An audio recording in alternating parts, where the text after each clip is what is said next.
temptation most rears its wicked head. Look at this. You'll be offered too much food, too much wine. The stores will be filled with too much stuff that you'll spend too much money on.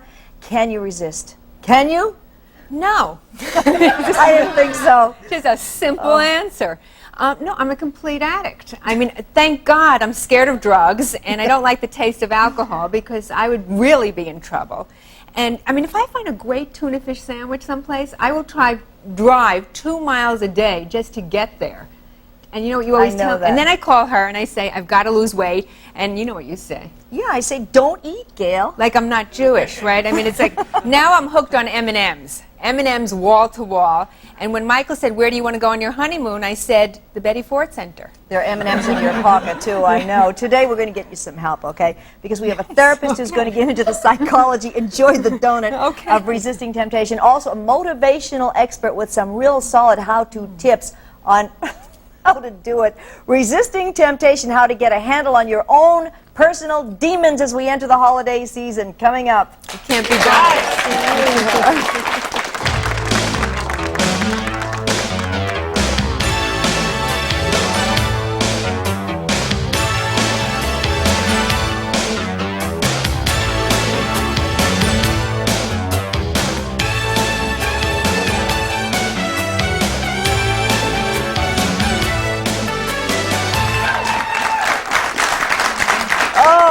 Never easy. How to resist temptation during this, the toughest season of the year. To help us, we have a motivational expert, the author of a book called, you will love this, Gail, Don't Tell Me It's Impossible Until I've Already Done It. Okay. Okay? Okay. She's an expert on resisting temptation. Meet the president of Lontos Sales and Motivation, Pam Lontos. Pam, welcome. Thank you.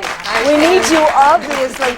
What are, right off the bat, some of the keys to resisting temptation? Well, one of the first things is to change that picture you have in your mind, because you always follow the picture in your mind. So if you, say, lose weight, and you leave the picture in your mind as that of a heavy person, you will go back to that picture, because we move towards what we think about.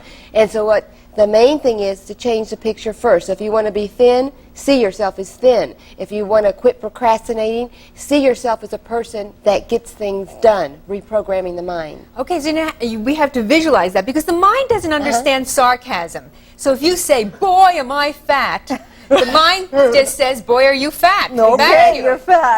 Then you have a fat groove in your mind for the rest of your life, right? And you follow that until you change it, and there are specific ways you can change those pictures. One of the things is to do a dream chart of cutting out pictures where you see them, which programs the mind because the subconscious thinks in pictures. So when I wanted to lose weight, when I was an overweight housewife, I put a picture of Farrah Fawcett on the refrigerator, but instead of her head, I put my face. This is good. And you were a prime example of resisting temptation yourself. Tell a little bit about that, Pam. Well, I had a very negative upbringing, a lot of criticism, poor self-image, got into a bad marriage, and during that time went into a 5-year depression in which I slept 18 to 20 hours a day. Wow. Never left the house, probably gained about 50 pounds. I quit weighing. Sounds restful. I'm wrong here, right? This is the bad part. Okay. It was awful. Okay. Why is it that we can resist some temptations and we can't resist others? Why is our mind selective?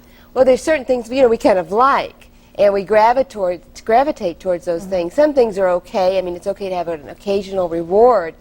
But if we don't stop and decide what is it we want to give up, you know, what is the thing that we're willing to make the trade-off for? Is the taste of the food better than being thin? So once you program yourself to be thin, suddenly as you're walking towards that refrigerator, the picture of being thin flashes in your mind, and that's more important. Yeah, but you know, I've put that picture up on the refrigerator. I mean, I think everybody does. Oh, yes. I mean, I've had Raquel Welch up there, I've had Jane Fonda up there, I've had everybody has been on my refrigerator. But I forget.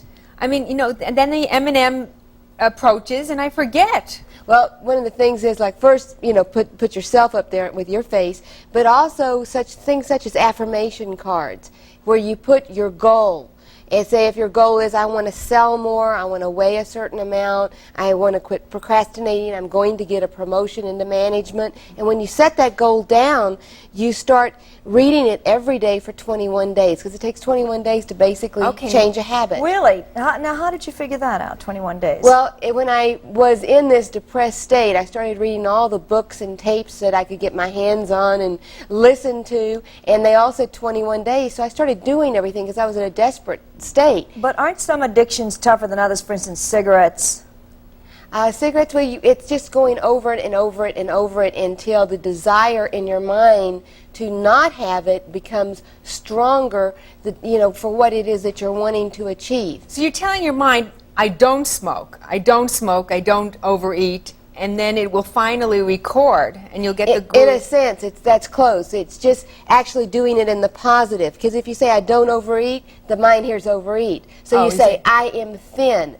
But the key is in the present. Okay. I am thin now instead of saying I am going to be thin. Okay, so now we're getting somewhere. So even if you're the fat, overweight housewife lying in bed eating the chocolate cake, you say, I am thin one day. Instead of the night before saying, I'm going on a diet tomorrow, you wake up in the morning and say, I am thin. I am thin. I am thin now. Because if you say I'm going on a diet tomorrow, the next day you wake up, and what does your mind hear? I'm going on a diet tomorrow. So you're at a holiday party and they're passing around the trays of absolute delicacies, and you just say to yourself, I am thin, and you say no thank you, and you continue with your scintillating conversation with a great-looking guy. Yeah, sure, Kelly. It's as easy as that. What it is for her. One of the amazing things that happened is when I was lying in bed, I had been an ex-school teacher, overweight, and I started using these techniques. And one year I went into health club sales, the next year I went into radio sales, the year after that radio management, and by 3.5 years I was vice president of the Disney chain in charge of all their radio and television stations, and the year after that I opened up my own company. And all I want to ask is, what was your weight? Do you know what I mean? At that these time? are all wonderful things. Right. And then I go back and say, so you lost weight too? Yeah, well, I lost the weight first, and then I started working out at the health club. But this is a great success story to go. It's not that you're just successful. You went from here after a 5-year-long depression to here. So we're going to hear more about some of the exercises. And Gail, you're right when you said I can do it. It's a science of mind. It's the same thing too. So coming up, a therapist who will help us understand the psychology of resisting temptation. Resisting temptation. Coming up.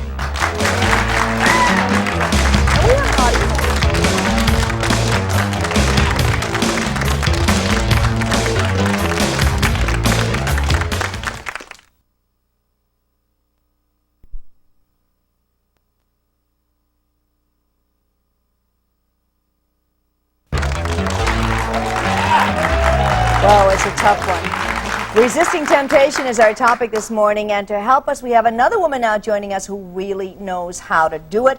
She's a clinical psychologist, sociologist, author, and teacher, and a columnist for the magazine New Woman. She just finished a column on toxic relationships. Please welcome Dr. Marilyn Ruman. Welcome. Why are we attracted to toxic relationships, to these fatal attractions? That's another temptation we need to resist. Well, we're attracted to them because we were raised to be attracted to certain kinds of people.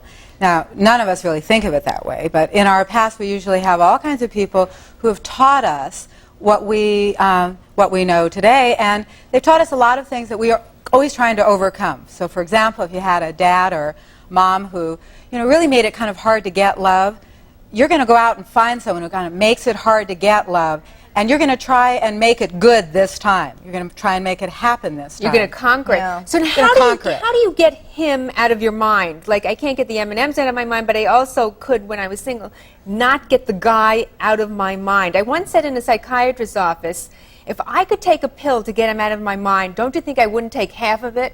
Well, I really believe that you don't have to get him out of your mind. I think if you wait until you've got things like willpower or a clear mind or a better picture, I think you're going to be waiting till we all get much older than most of us would want to admit. So what do you do? Don't wait. So what you do instead is you do something different. If you want to change a habit, you have to have something else to replace it.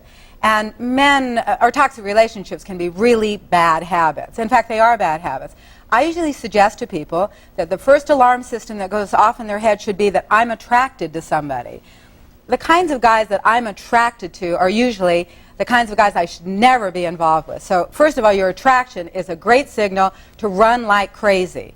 Now that's terrible because we all like to be attracted and kind of that chemistry and that kind of thing. Yeah, this is provided you recognize this guy is the wrong guy, right? Well, no, you don't recognize it. You just recognize that your attractions lead you nowhere. I like him. I'm never going to see him again. I think it's You know, a see, I don't get it. That's a blanket statement then, because, you know, what if he's Mr. Right? And Well, you're for running? starters, I mean, someday you'll grow up and then you get to have attractions for the right kind of people. You have to stay with this program.